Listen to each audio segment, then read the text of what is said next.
Hello everyone, Kent Bressler here. I want to welcome you to Kent's Kidney Stories.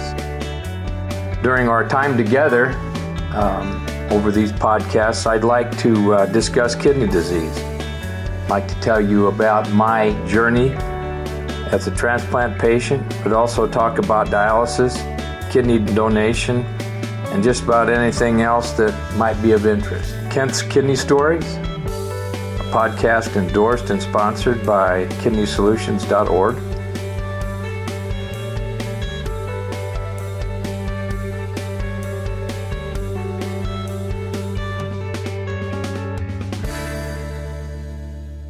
Hello, everybody from Kerrville, Texas. This is Kent Bressler, and we're going to do some podcasting this morning. I have a great guest today, and as you know, we always start with prayer before we get started with our guests. So let's do this prayer business. It means a lot to everyone. Dear God, we come seeking clarity and wisdom in the choices before us. Guide our thoughts and illuminate the path we must take. Grant us the insight to make decisions that align with your divine plan. We trust that with your guidance, we will find the right direction and walk confidently on the path you have set for us. Thank you for your unfailing love and support. And for all things, bless all these folks out in the community, the kidney community, who are searching for a living donor. Also, follow all of those that are on dialysis. Give them Godspeed. And Lord of all things, we thank you for everything that you've afforded us. In your holy name, amen. So, folks, today, first of all, I got to start by saying happy birthday to my daughter, Celeste. August 9th is a big day for her, and she's with my granddaughter, Catherine, at the University of Oklahoma, getting ready for her to start her journey in the college world. I also want to say happy birthday to my brother, Kip. You know, Kip also gets my praise and thanks for giving me one of his kidneys 37 years ago. And may both of you have a wonderful day and continued health. And that being said, I want to jump right into our guest today. Our guest is Dan Holmes, a former U.S. Navy combat search and rescue operator who's faced extraordinary challenges in his life. After rescuing 4 sailors during one of the worst shipboard fires in naval history, Dan was exposed to toxic chemicals and later diagnosed with PTSD. In 2020, he was diagnosed with membranous nephropathy, a rare and incurable kidney disease, which led to multiple severe health issues. Despite these obstacles, Dan has become a passionate advocate for kidney disease awareness, dedicating over 500 hours to raising awareness and influencing change at the national level. He's received NephCure's 2024 Impact Award for his incredible contributions. Today, Dan joins me and you to share his inspiring story of resilience, advocacy, but most important, hope. Dan, been waiting for this a good while. I got to meet you in California at San Diego during the NephCure Summit. So thank you, NephCure, for putting us connecting with Dan. And I think kind of like his family. So tell me to start off with how you're feeling. I know you very well, and we just got back from Washington, D.C. with you and got to talk to you. Generally speaking, how is your kidney journey going? Well, Kent, thanks for having me on the show, man. Generally speaking, my health is at the best that it has been in my entire journey. So right now, my health is really good. I would say I'm in a partial remission from the disease. And I feel great. I mean, every day we got our ups and our downs. Yeah. Some days are better than others. Some days you want to wake up in the morning and, go get right after it. And some days, man, you just want to curl back over and grab that blanket and pull it back over you and go, not getting up right now. Yeah. So, yeah. It's a journey. That's exactly what it is. It's a journey. It's, and I actually, through all the ups and downs of the journey, man, I feel blessed to be able to speak on the experience of this journey from the light at the end of the tunnel. Does that make sense? Yeah. Do you see that light? Do you see I that see it light? every day. I see it every day, man. Every day. Right. Every day is a new day. Yesterday is different than today. And today's got something in store for us that we don't know yet. So that's why we got to wake up every morning and ready to accept it. Membranous nephropathy. It's a tough one to say. We'll just call it MN. It's got multiple aspects to it, just like any other kidney disease. It's a nephrotic syndrome. You throw a lot of protein in your urine, and that's how you really actually diagnose this. But that's not really the story here. That came after an issue in the Navy that you helped save some people's lives, and you were very active in the Navy, and you came out of the Navy with PTSD. I did. Yeah. In a time where PTSD didn't exist, it was frowned upon. It was, you were told I remember when I was getting out, we go through a class called like TAPS class, right? And TAPS class is like it's the Navy's way of trying to transition you into civilian life. Sure. And in that TAPS class, they basically were telling us like, listen, man, PTS is not a thing. If you tell anybody that you have PTS or you have issues moving forward, it looks you'll never get a job as a law enforcement officer. You'll never be able to carry a firearm again. You'll never be able to have a government job because it looks at PTS as like a negative connotation. Sure, it is. It's still I look at it that way. I look at it like a superpower, man, to be honest with you. It does, having PTS and dealing with PTSD, the disorder itself, some may look at it like a disorder. And some people actually look at PTS, post-traumatic stress, as our brain's natural fight or flight mechanism. Mm-hmm. It's something that's going to scar the brain from a negative experience that you may have had in your life to keep from that experience happening again. Is that really a disorder? To me, I feel like it's a superpower, to be honest with you. There's in my career as an RN working with veteran patients in 3 or 4 different hospitals in the Veterans Administration. One of the things that came upon we worked with a lot of PTSD, and there's a lot of skepticism in the community. It's just why now all of a sudden is there PTSD? That's not the importance. It is a known syndrome. It is known. It is a known product of a tremendous system, like a very traumatic system that's happened to you. But the whole point here is that was something that came on to you before you got diagnosed with this kidney disease. Is that correct? It was. Yeah, absolutely. I mean, so let me back you up a little bit. May 22nd, 2008, I'm on board the USS George Washington. It's an aircraft carrier, massive aircraft carrier, man. I don't know if you've ever had the opportunity to stand next to one or get on one. Maybe when we were in San Diego, you got an opportunity to hop on the Midway. Yeah. So the aircraft carrier that I was stationed on is bigger than the Midway, to be honest with you. If you lay the Eiffel Tower down sideways, lay it on its side, that's about from tip to stern is about that's the size of an aircraft carrier, and it's about 6 football fields wide. And it's great. It's an unbelievable feat, right? And these things float on the water, like a regular boat. And at one point, a floating city.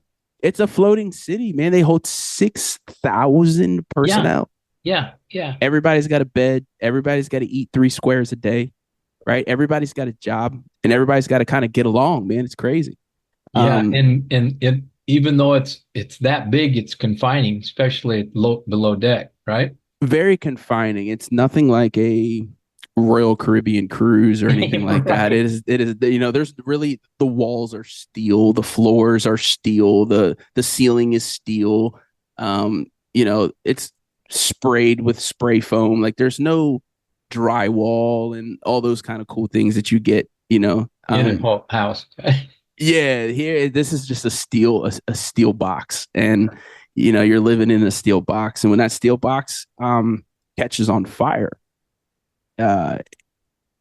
we saw in 9/11 what happens to steel when it gets exposed to extreme temperatures. Right. And this particular situation was difficult, man. It was something like I've never seen. I've never been able to train before, and that leads into the PTSD. There's been different operations in the search and rescue role. You're trained to, put your own life on the line for others. And we have a mantra, that states, "So others may live." And we do it. We're trained to do that. You're trained to swim in the water. You're trained for combat zones. You're trained for all types of different mountainous rescues and helicopter hoists and all types of cool stuff, right? That you can see on TV. And, those kind of things are really cool. But what you really aren't prepared for is the inevitable rescue of a person that's in a burning steel box.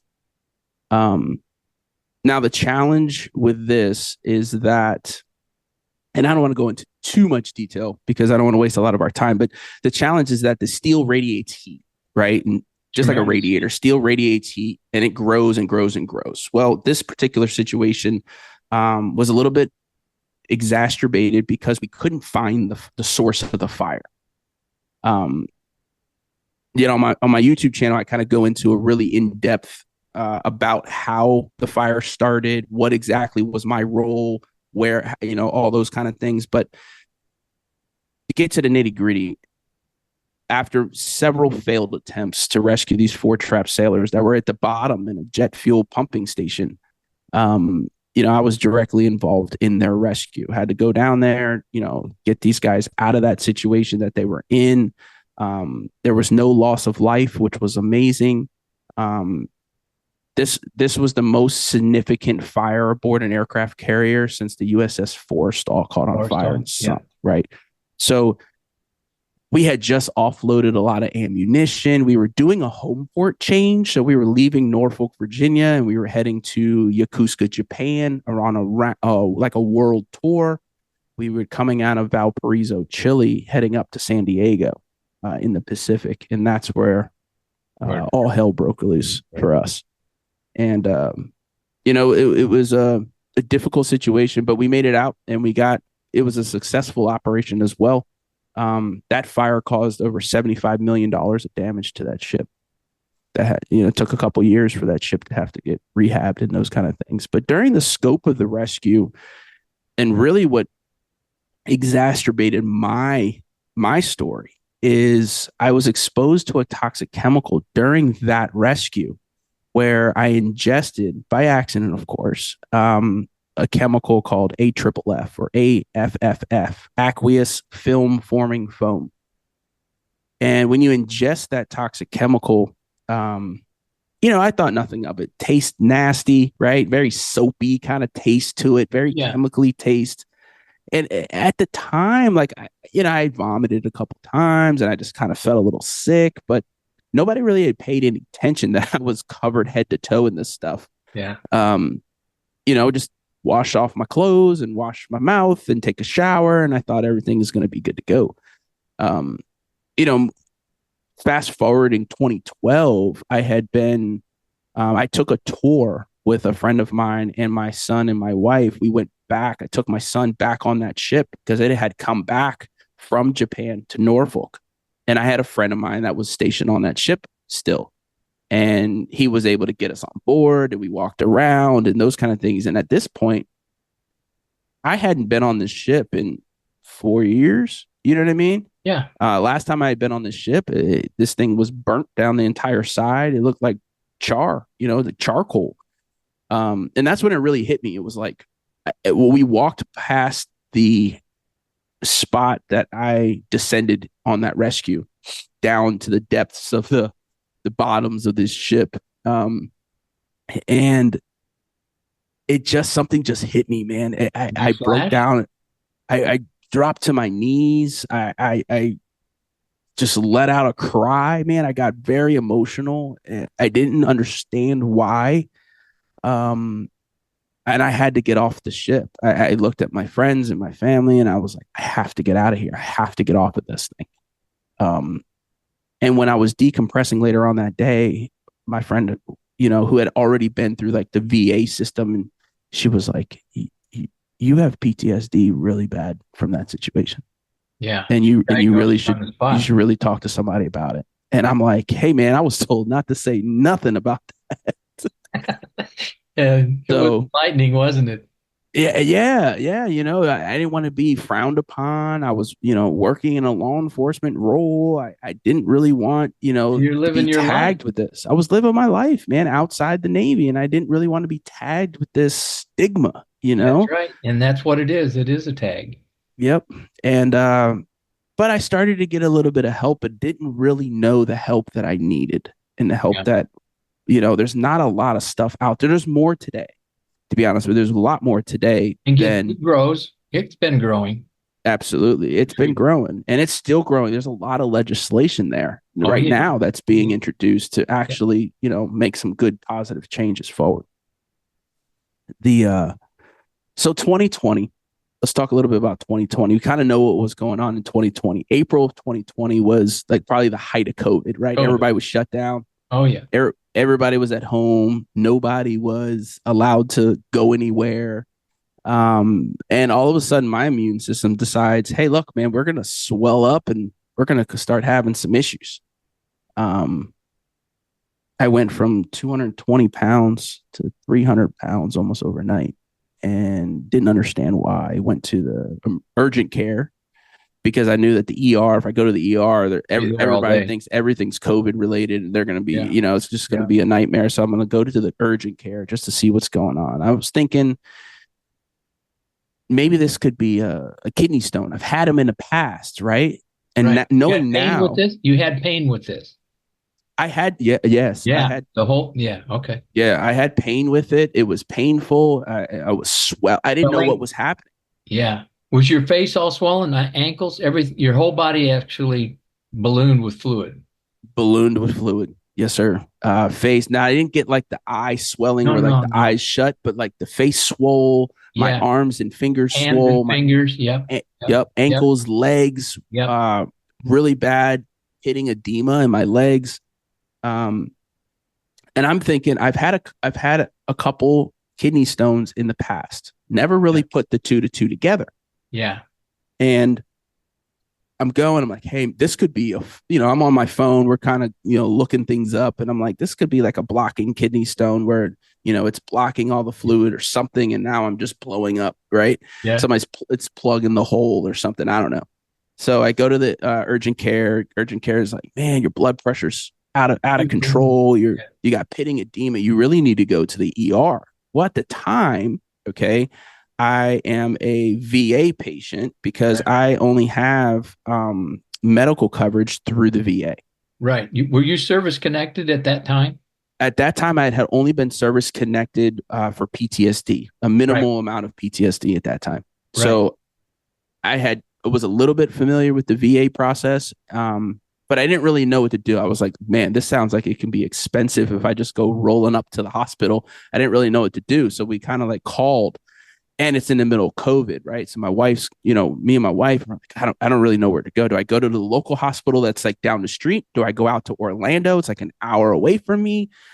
I don't really know. This is during COVID, folks. This is in the middle of COVID. Yeah, this is right in the middle of like, stay home, don't go outside. And don't even go down for groceries. Don't go to groceries, man. Yeah, absolutely. So we call the ER at the VA hospital, and I'm like, hey, I'm having an emergency, and I don't even know if I'm allowed to come to your facility, but I heard it was free. So I did, and we drove out there. We took the time. We drove out there. We go, you park in a parking lot, and I must say that the VA in Orlando is a extraordinary place. It's massive. It's beautiful. It is state of the art. And their parking lot's very confusing. So I get to the parking lot. We finally park. My blood pressure's going on. My vision's a little messed up. You ain't feeling. I'm not feeling very good, and I'm not walking very good. I mean, I don't know if you've ever put on 60, 70 pounds, in a short matter of time, but your body's not really used to carrying that weight, and I'm just like, this is odd. So I walk into you just feel like you're a plastic man. Everything is sealed in wrap of some sort. Like a balloon, right? Like the Nutty Professor, man. I compare it to like that movie, The Nutty Professor. Like I just woke up and was like this big dude, or, right? Bim the Blimp Man or something like that. Yeah, the Michelin Tire Man or something. And the skin was very elastic. Everything was very tight, very tight. And were you short of breath too, I'm sure.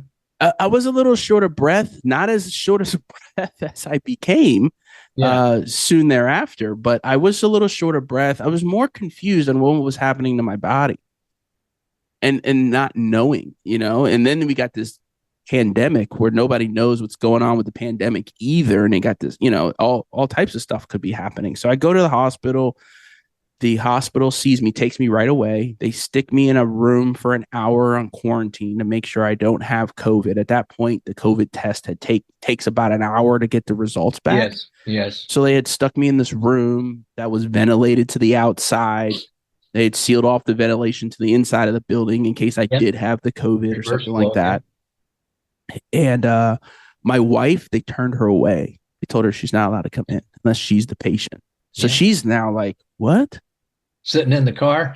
She's like, I'm going to go sit in the parking lot. You got your phone, call me. Like, let me know what they say, And I'm like, okay. So, I'm sitting there. Now my situation is getting a little worse. Blood pressure's rising. My vision's blurring even more. They finally get me back, clear me of the COVID. They tell me it's not COVID. We don't know what's going on with you, but we need to run a whole bunch of tests. 15. So that's where and that's where you become the pincushion. You know what I mean? You can become this pincushion of exams and tests, and they're like, oh, we got to figure this all out. We don't know. And here you can probably pee in a cup, and we got to take some blood. And I had IV in my right arm, IV in my left arm, IV in my hand. They didn't really know. Hoovering, looking, checking. Everybody. And the first thing they do, and you should know this, right? Being a nurse, the first thing they do is they hook you up to what? They hook you up to a saline solution. And put you on an IV drip to make sure that your body stays hydrated. Well, gives you line access too, in case you need to give medication. That's the main goal. Absolutely. But at this point, they're giving me fluids that I'm just storing. Nobody knows. I'm just storing this water. Well, sure. You have Were you? And here I am just sucking down a bag of IV fluid just over and over and over. So it's exasperating my symptoms. It's making it worse, and nobody really could understand why it was making it worse. So that hospital stay, I was there, and that very first stay, I didn't leave the hospital for weeks. Well, that's what happens in the VA. Yeah, and I, shortly after I called the wife, and she's in a parking lot, not for weeks, but I was basically like, hey, look, I'm not getting out of here right now. They don't know what's going on with me, and they're not going to allow you to come in here. And that was devastating to my wife. Sure. What does she do? Does she go home an hour and a half away, and sit at home and just sit by the phone while her husband is going through it at the hospital? That was the way it was. The way it was. Everyone. And that was the way it was. Even during transplants. If you get a transplant during that period of time, no one came. You were standalone. And it was scary. Standalone. what was really scary was that I was at a state-of-the-art facility with doctors that I thought I trusted to know medical things, and all of them are throwing their hands in the air saying, we don't know what's going on with you.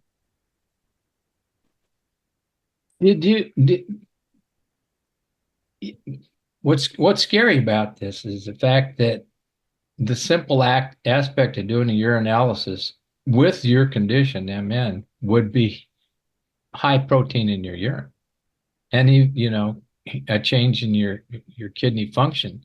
So I don't know why they didn't pick that up, but It evidently didn't it didn't rise it right there. So kidney function was down to 30. My liver function was down. My heart was messed up. My organs seemed like in a lab given setting up.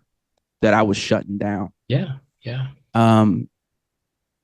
But I was still gaining weight Well, by that the was minute. good. Yeah, yeah. And they didn't know. So they're like, okay, Yeah. we got to get the fluid off of this guy.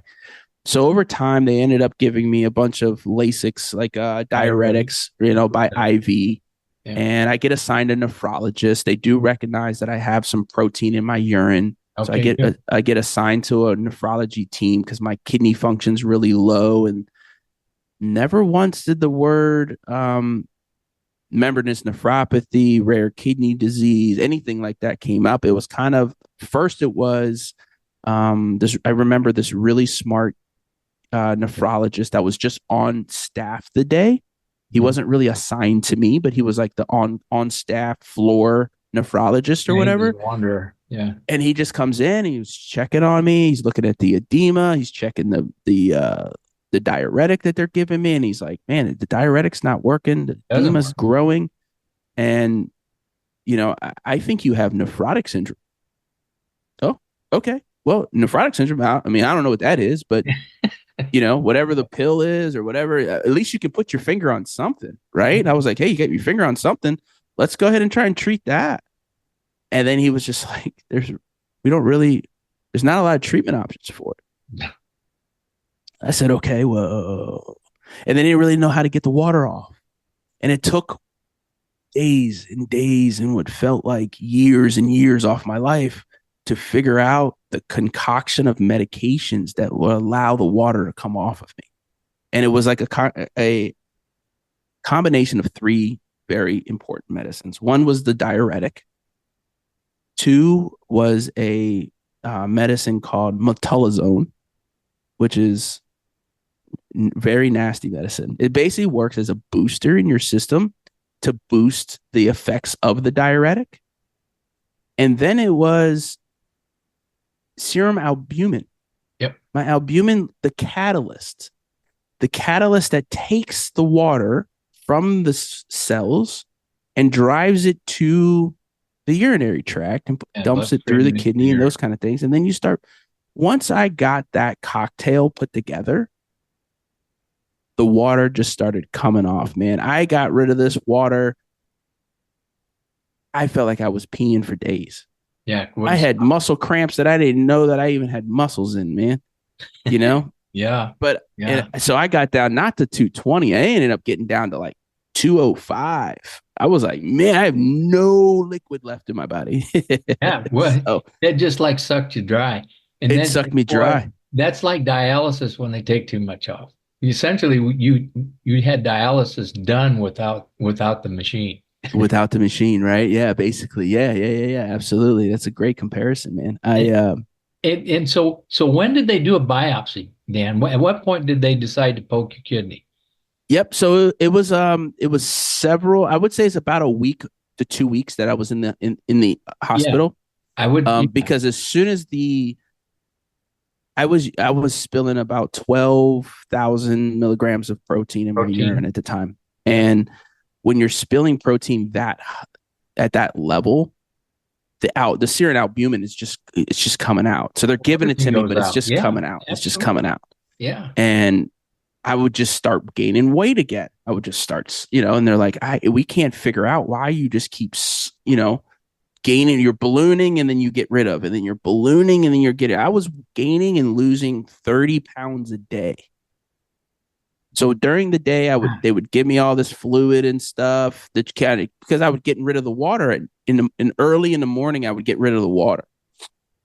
At night, they'd hook me up to an IVs while I was sleeping. So I was growing while I was asleep. I'd wake up 40 pounds heavier than when I went to sleep. And then I'd get up and I'd have to use the bathroom for another 45 minutes, get rid of those 40 pounds of fluid. And then it was repeat. So it was just on this cycle of repeat. So then they were like, let's check out the kidneys and figure out what's going on. So they did a kidney biopsy, poked the kidney, didn't feel very good. Sent that to the VA's pathology office. I don't know where in the country it was, but they had it took a while for it to get back. They finally come back, and I had already fired 2 nephrologists by this time.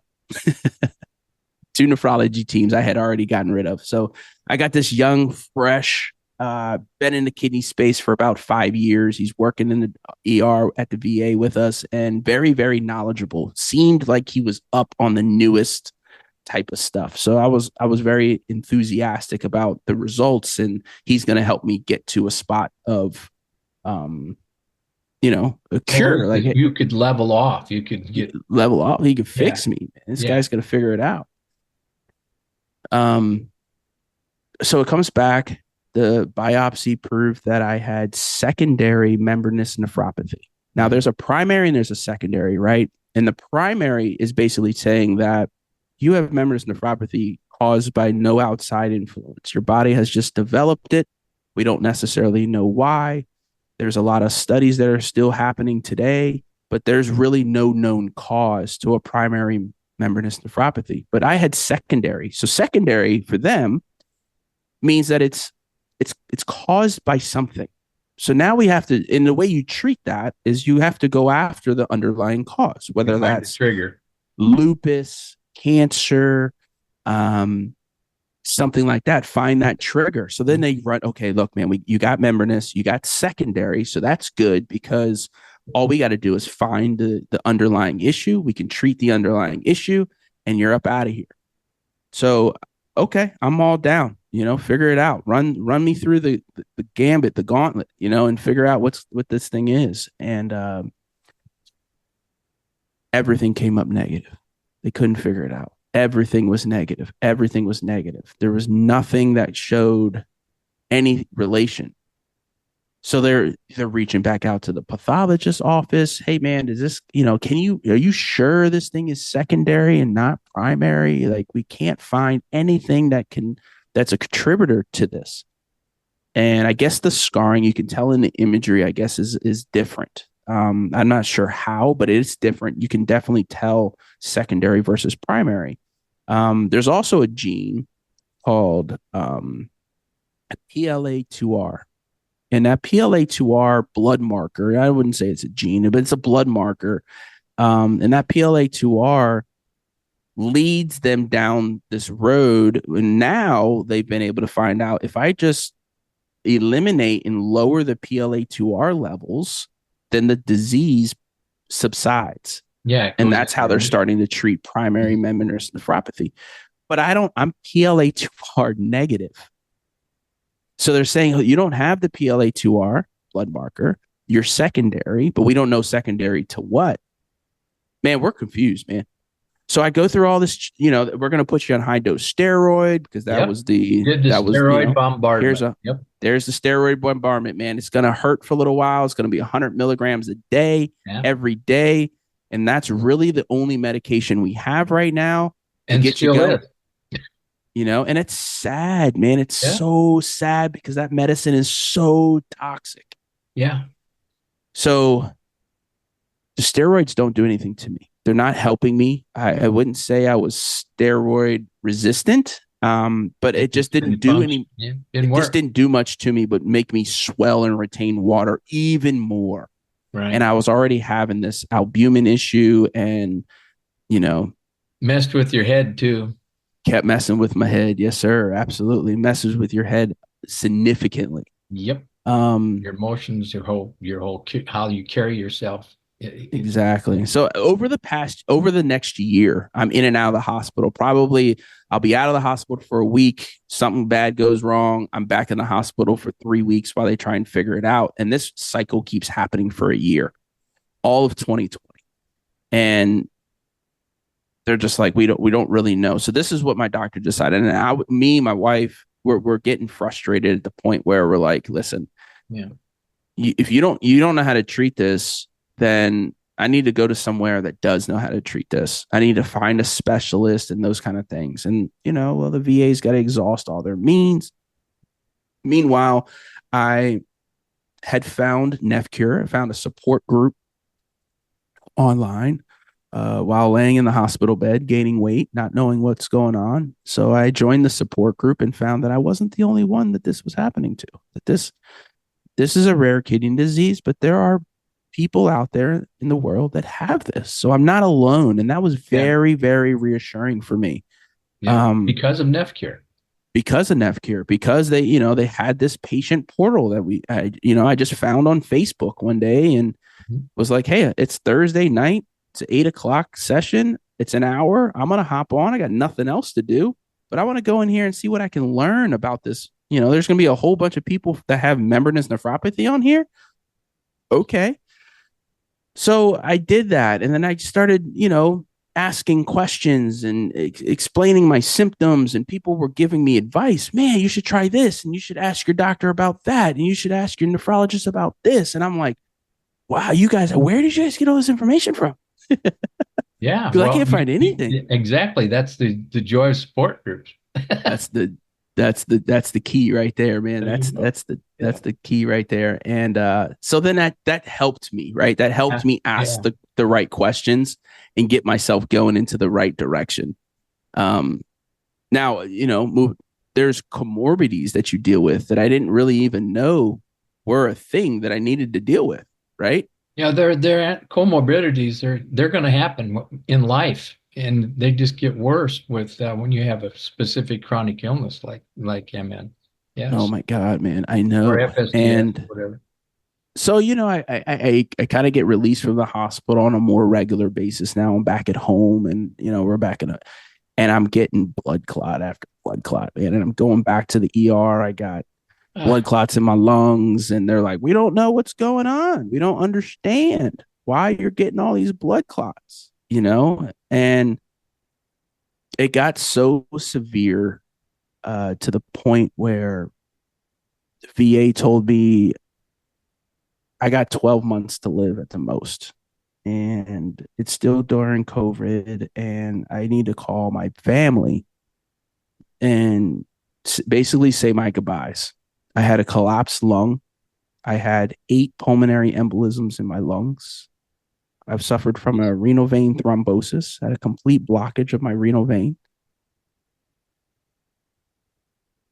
And I just didn't accept. I couldn't wrap my head around accepting that, and that being it. Does that make sense, Kent? Like, I just couldn't. I mean, I just couldn't wrap my head around. Okay, so that's because you don't give up. See, that's the issue. Some people do just give up, and then that's tragic. But you didn't go that route. You went the other route. You got on the trail that took you to help. Exactly. And I just wanted to find out, why am I getting these blood clots? It didn't make sense to me.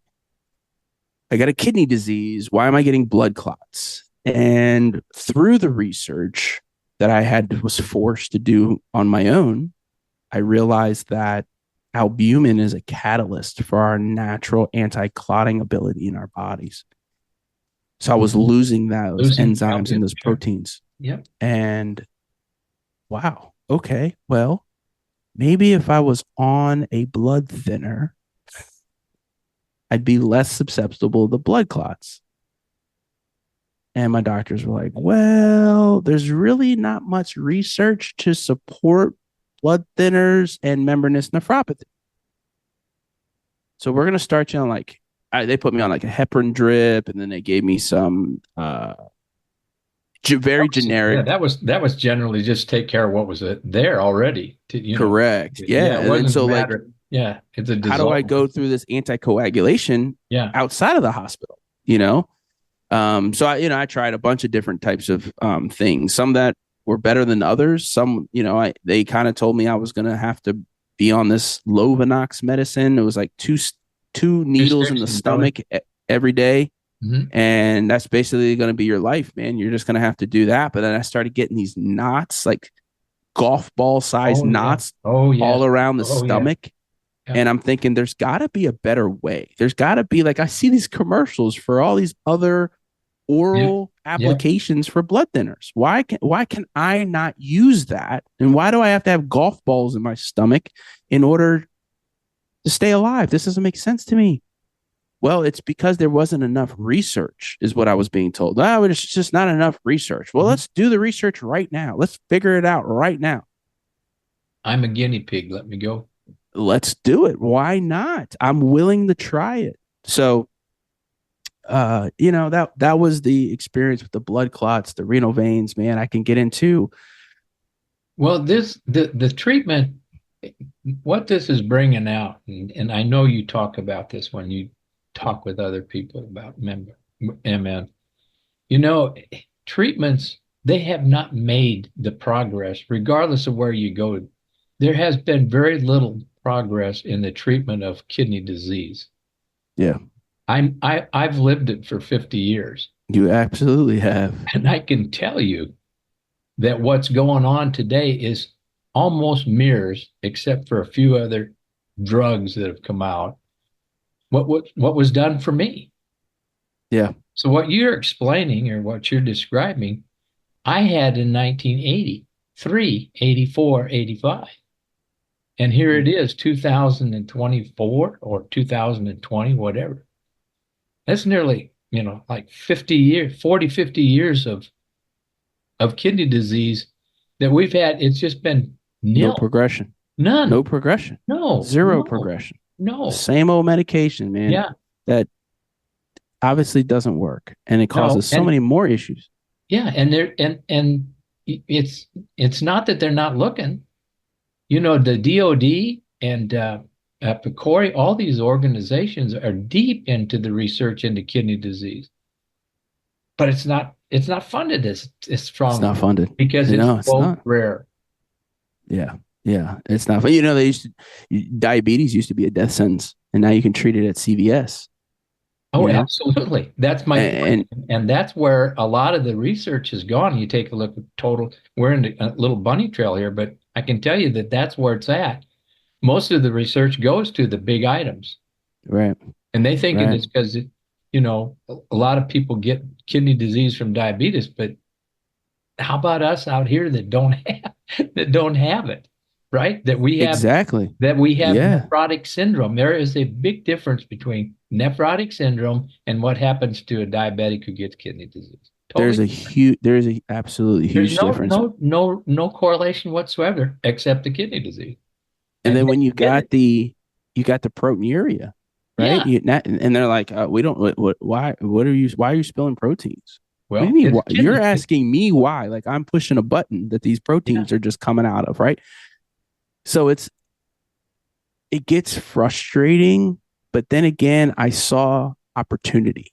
I saw opportunity in a space that I could throw my entire existence behind. And that's what I decided to do.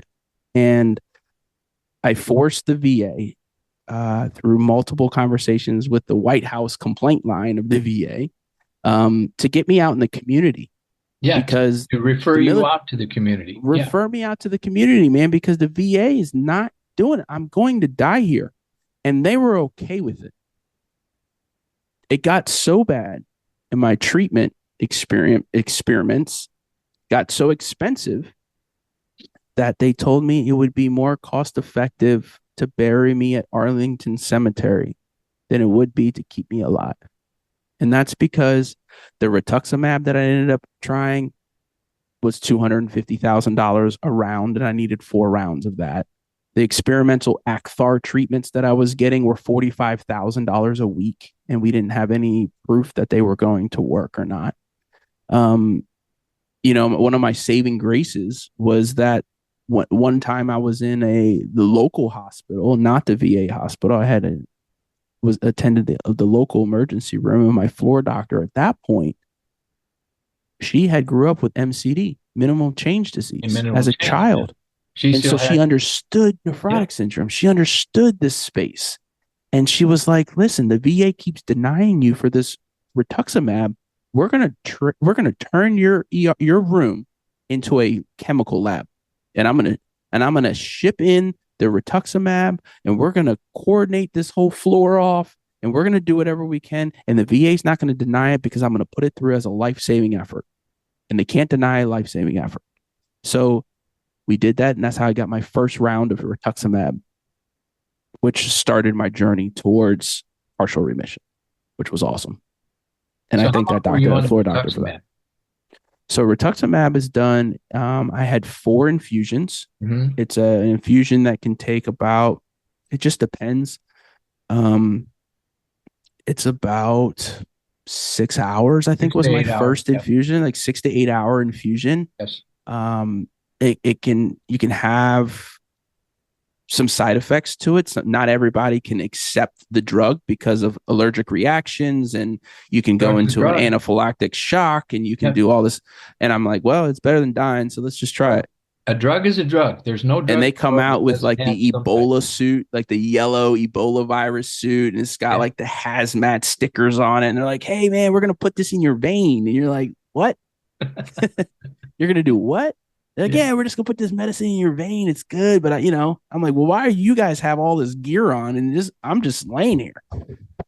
Pretty toxic medication. It's a pretty toxic medication, man. But it did its thing. It worked for me. Now that I am in this kidney space, in the world of advocacy, I actually met the doctor who designed rituximab for arthritis treatment. And I got to give a talk in front of the National Institute of Health, the Food and Drug Administration in Pentagon City, or in Crystal City, in Virginia, right by DC. And they flew in Dr. Beck. Dr. Beck is the guy who discovered, they call him like the godfather of membranous nephropathy, because he is the one that found the blood marker, that PLA2R, and kind of pushed the science to testing to that. Yeah. So I got to explain and talk to these guys that are in the positions to make medical changes. And that was life-changing to me. It was awesome, man. I got to really dive into, they of course go way over my head. He wanted to know all types of different scientific stuff that was happening to me. And I just told, like, man, I don't really know, but my body, it worked. It went in, it did its thing. They gave me some Benadryl, and the itchiness went away, and I was good. And I was able to accept all 4 rounds, and they do 4 rounds. Between each round is about a week or 2 apart. Yeah. And then, depending on how your first round was, the second round gets easier, the third round gets easier. And the fourth round was like, I was in there for maybe 2 hours, because they can push the medicine at a faster rate when your body's accepting it better. But in the early stages, they got to slow it down. And the key, anaphylaxis, because it can occur instantly. Exactly. And the key is just to get to a rate of flow that your body can handle, but not be too exacerbated. So rituximab really helped me, towards the end of my medical scares, I guess you can say.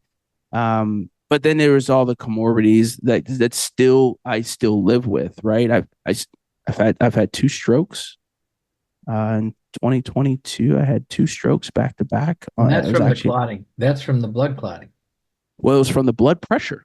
Yeah. I didn't have a clot. At this point, I was on an anticoagulation regimen. I hadn't had a blood clot in a pretty long time. Okay. This was a blood pressure induced stroke. How high did your blood pressure get? 200 over 200. Yeah, see, those are classic. That's a classic sign of kidney disease itself. In the ER, we used to have people come in and they were pressured. They couldn't figure it out, and would just do the regular routine urinalysis, and that they'd be throwing 3+ protein or 4+ protein. I mean, these things all line up. They all line up. Then they just like dominoes, but nobody's putting it all together. It is put together, but just think about this, Dan. If you have an army of nephrologists. I don't know how many we have in the country, not as many as we need, but there's only 3 of them that understand 300 of them that understand rare kidney disease. There's your answer right there. Yeah. Out of the 12,000 nephrologists that are in the United States, 300 specialize in rare kidney disease. And therein lies the rub. Totally. Yeah. Totally. You didn't get one of those 300 when you were undergoing this. All it would have taken was one. It would have taken just one. Now, one. That's all it would have taken, or a phone call to that one, like NephCure provides. Yep. Right. But see, now let me tell you about this one saving grace that I did have, though. Right. This one nephrologist who's absolutely. He's a local guy here on the Space Coast of Florida. And he is a nephrologist. He's got a nephrology practice. He's he's on the National Board of Nephrology, which I thought, man, this is awesome. Yeah. Still doesn't specialize in rare kidney disease, but I got the VA to approve me to go out in community care to see this doctor. And he started me on the regimen of the cyclosporin and got me on the cyclophosphamide and started getting those kind of things going, which at the time were like the leading treatment plans. Yeah. The other thing that he said is, listen, I think this is very, very weird. You have secondary membranous nephropathy, but nobody can tell you what it's secondary to. Now, when I went to nephrology school, my roommate was a pathologist. Yeah. And he's a very good pathologist. And this is what I want to do. I want to take your slides from the VA and I want to send them over to my buddy, a buddy of mine that I really, really, really trust. And I want him to reread your slides. This may take a week or two, or so, but just bear with me. We're going to have it done on like a backdoor channels, right? I'm just going to call him and say, hey, can you get this guy's slides from the VA and can you reread them and just give me a call? So a couple weeks go by. The doctor calls me and he's like, Dan, I got some answers, man. Got a question for you though. I was like, okay. He goes, you ever been a firefighter? Yeah. I said, no. Why? Why would I be? No, I've never been a firefighter, man. He was like, that's so crazy. Like, you've never been a firefighter? I was like, no, man, I didn't know. No, my whole career, no, I didn't, like law enforcement, search and rescue, Navy, no, never been a firefighter. Why do you ask? And he was like, because there's this chemical that is used to fight fires that my buddy who's a pathologist saw in your biopsy. I said, what? Hold on.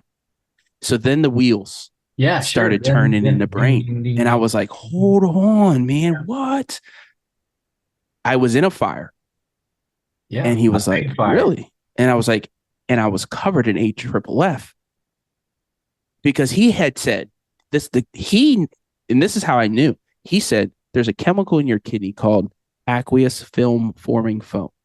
And that traditionally, the only people that would be exposed to that are firefighters. Right. And I said, AFFF.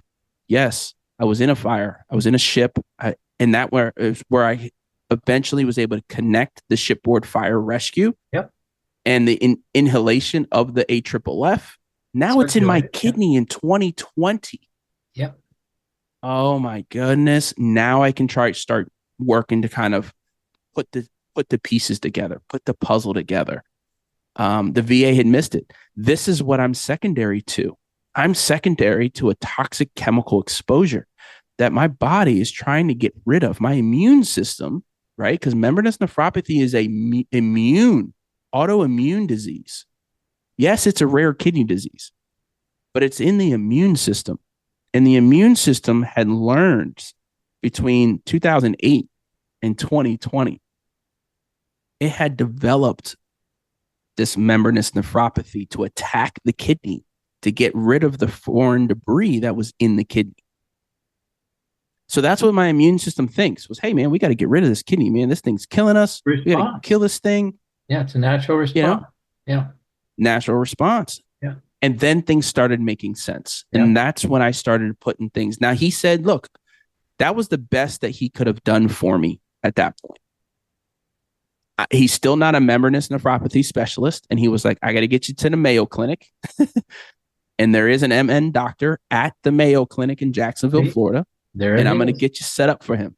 And I'm There going to you get you go. set up, and we're going to get you going. And the VA is not going to be able to tell us no.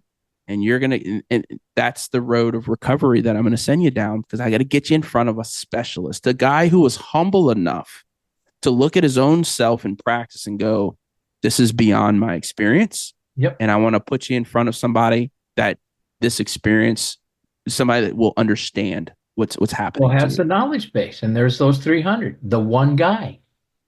The one guy, man, Jacksonville, Florida, the entire state of Florida, this one dude. And they have a whole list of those. They have a whole list of those with NephCure. Those guys and gals, if you will. Yeah. They're angels, man. They're lifesavers, man. They are amazing. There's no cure for this.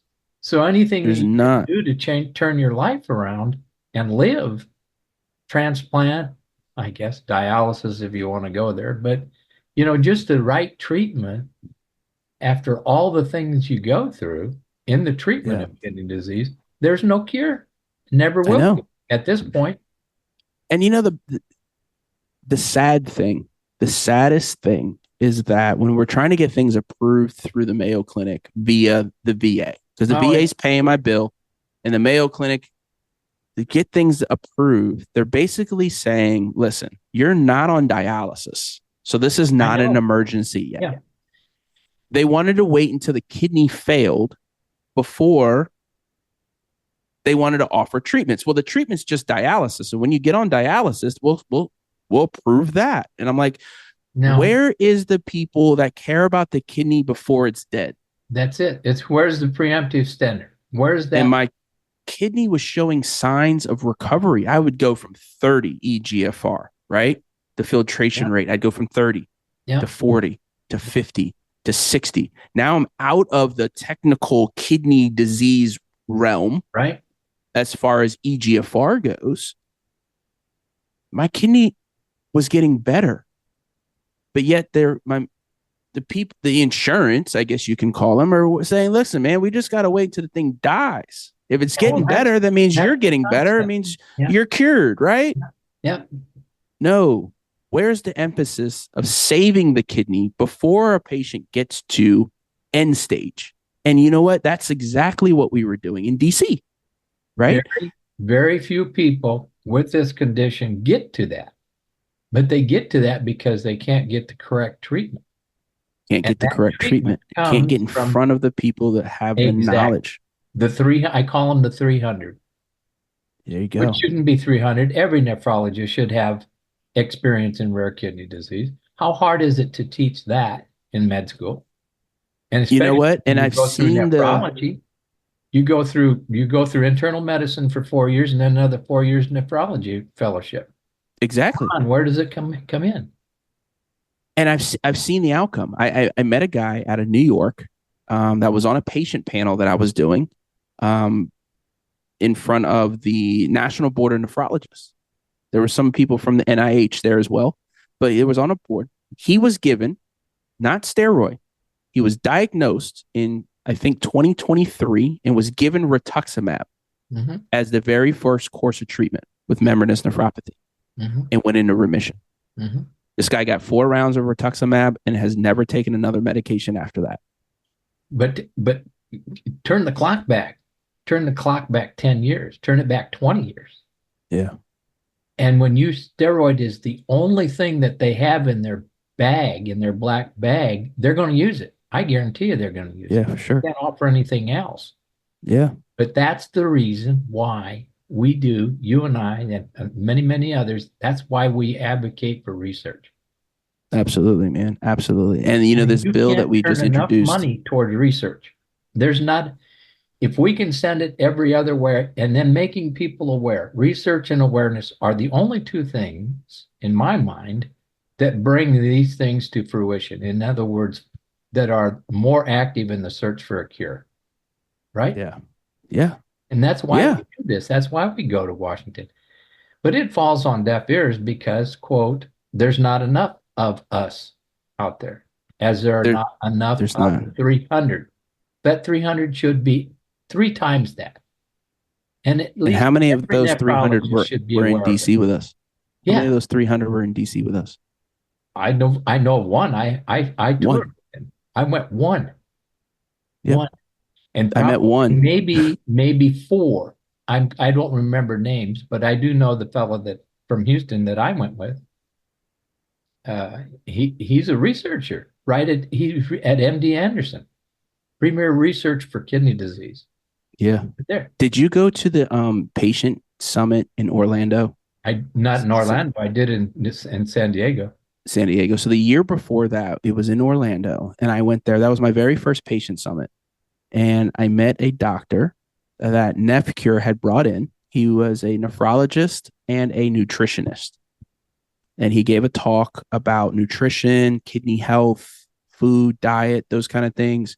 But also was very knowledgeable in the rare kidney space with membranous nephropathy, FSGS, IgA Okay, nephropathy, all the right? nephrotics. Yep. Yeah, all the nephrotics. And I pulled him aside after that conference and was like, I'd love to pick your brain and talk to you more. And I was kind of going through, he heard my story when I came on stage and talked and gave my story there. And he was like, so you're a VA patient? I said, yeah. He goes, I'm actually taking a job as a nephrologist. He currently lived in like New Jersey. He was like, I'm taking a job in Orlando at the VA in Orlando in October. And this was like May. And I'm like, oh my God, I go to the VA in Orlando. Bingo. How do I get you as a doctor, Bingo. man? Like, bingo. Yeah. That guy today is my nephrologist with the VA. See, I'm telling you, it turns on these specialists. Everything that we do in the medical community now, Dan, is specialties. And it's very disconcerting to me because there's not enough wealth of that type of stuff. There are not there. We need to have more of the rare kidney disease people. Mhm. Rare doesn't mean it doesn't exist or really small. There are lots of people out there that don't even know they have a quote rare kidney disease. Absolutely. I mean, COVID-19 is a rare disease. Rare. Yeah. COVID-19 killed thousands and thousands and thousands and thousands of people. But look how much money got dumped into it. Yeah. Overnight. Look how much money got dumped into that.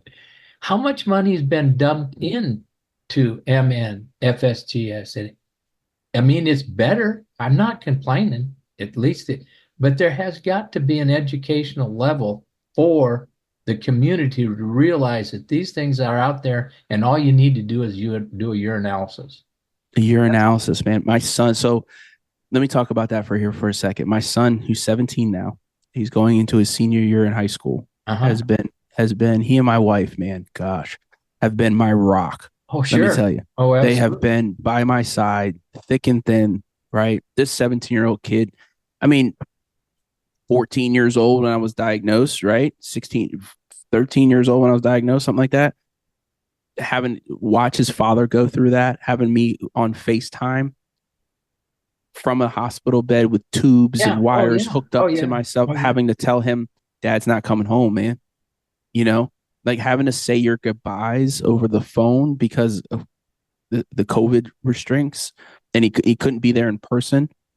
And then he got to see me fight against the medical machine and make it out of that in a positive light, find the light at the end of the tunnel, and has been there counting medications with me, making sure, Dad, did you take all your medications, right? You met him in DC with us. He was like, Dad, you got all your medications. Make sure you take your meds.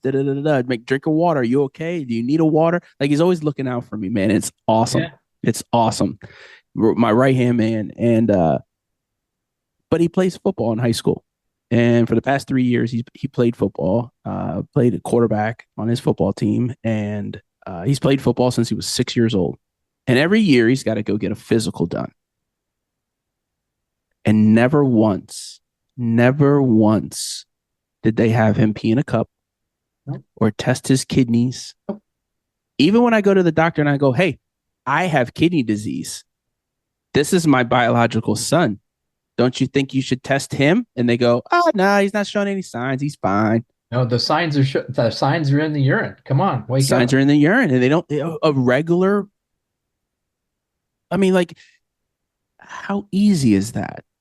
It's a $2 test.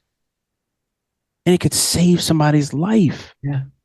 It could at least get them on the Actually, path to recovery before it's too late. yeah, well, it gets you focused. It gets you placed where you need to be to get to one of those 300s. I wonder if I was ever spilling kidney proteins I when I was, had I my was, kidney I was stones. in high school.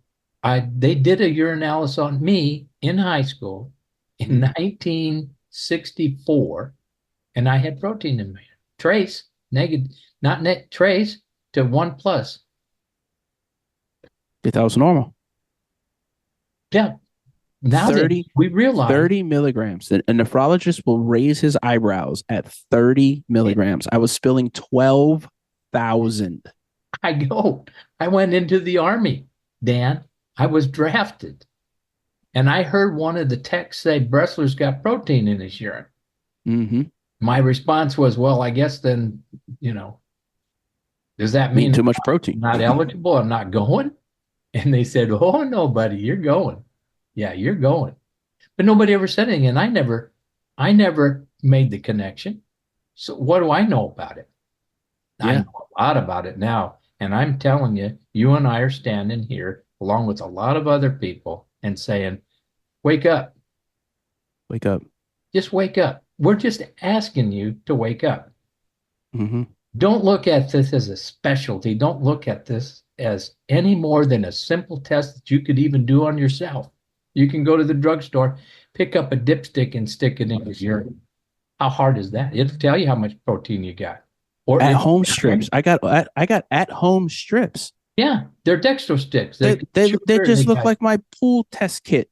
Exactly. That's exactly It's what that they easy. are. They're actually easier to read than my pool test kit. Exactly. But yet Medicare doesn't cover it for older people. They don't cover your analysis. Unless you're going to a nephrologist, you're on your recent yearly exam, you're not going to get a urinalysis. Yeah, and then but why are you going to a nephrologist in the first place? Most people aren't. Well, They're just going to a doesn't general. make sense. It's Their general backwards. doctor, right? And they're just Yeah. seeing their general doctor. So not just the awareness needs to be spread past the offices of nephrology. We Well, need to get into the primary care doctors, right?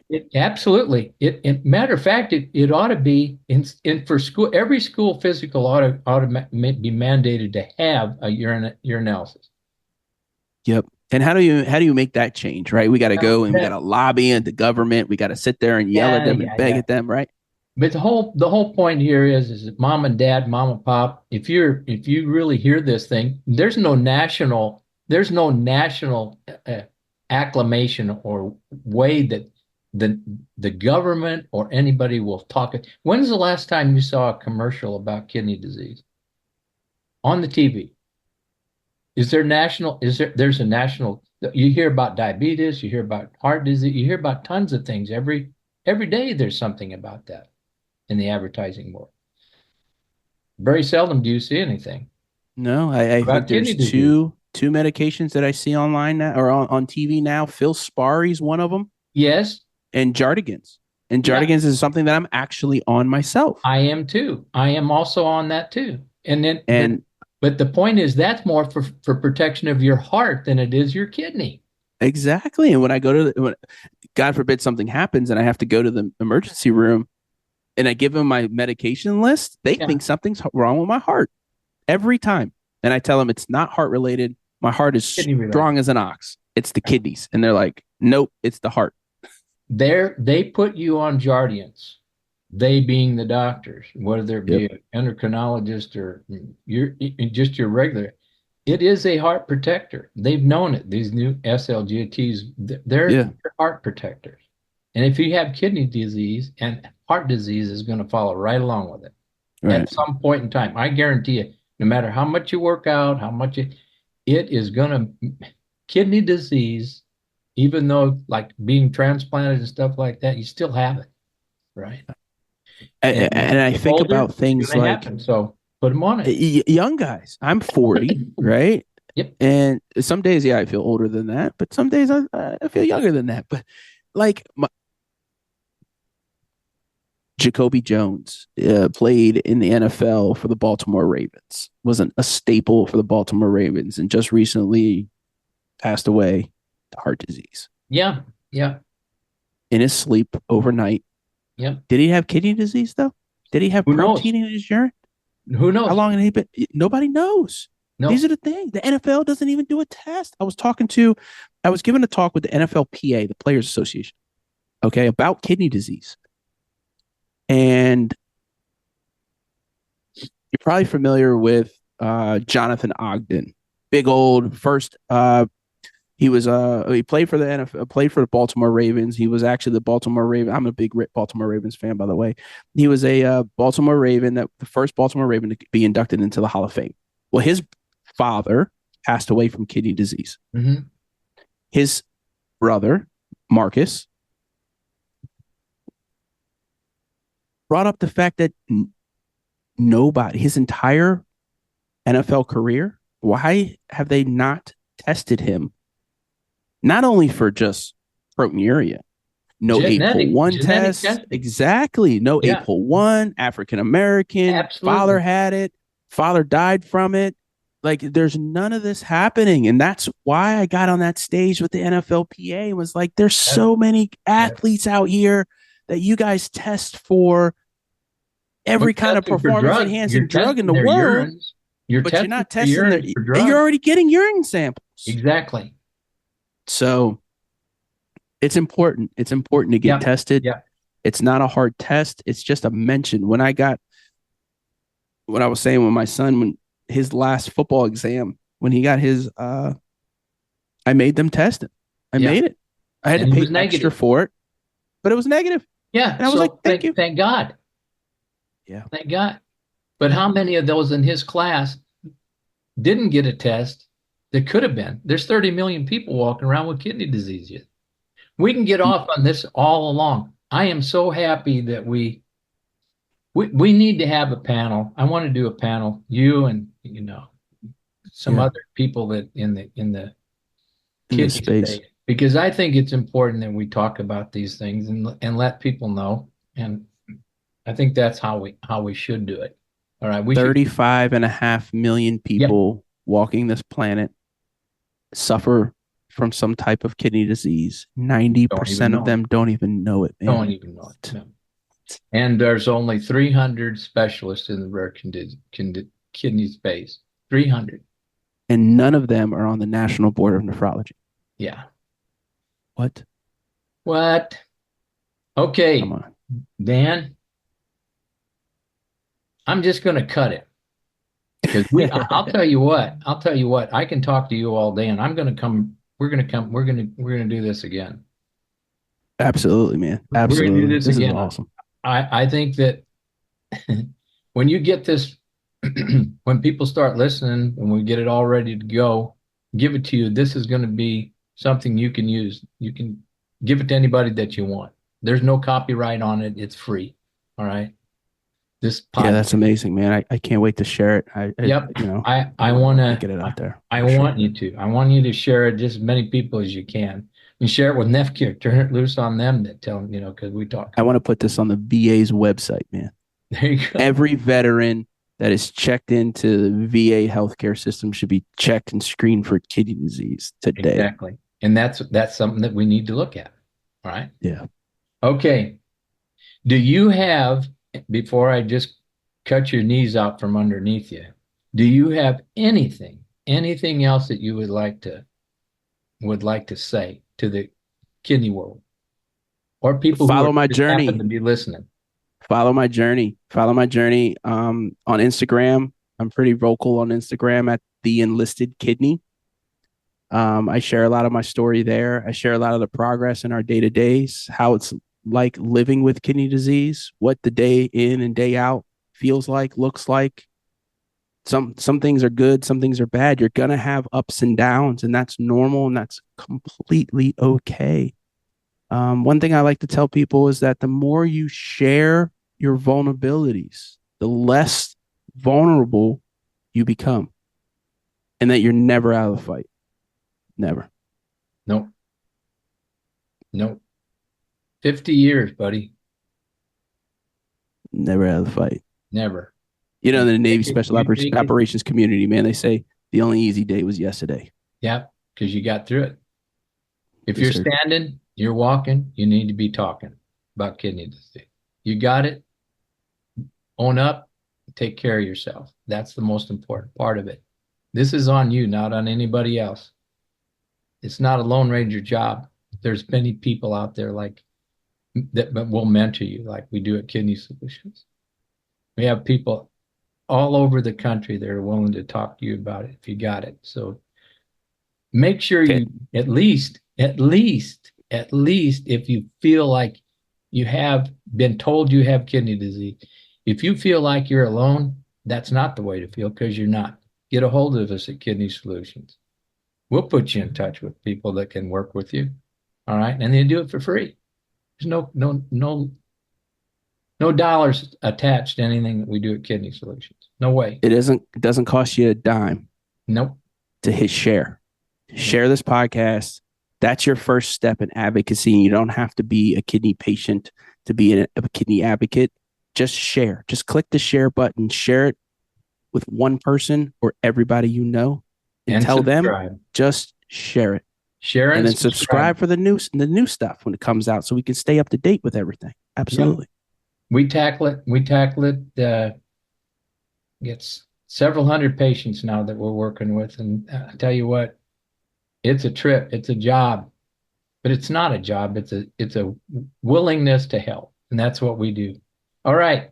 So Dan Holmes, bless you. And the old saying is always, bless you and the horse you rode in on, buddy, because we're proud of you. We're happy that you're doing what you're doing, and keep it up. And for the rest of you out there, like you say, subscribe and like, but most of all, keep breathing.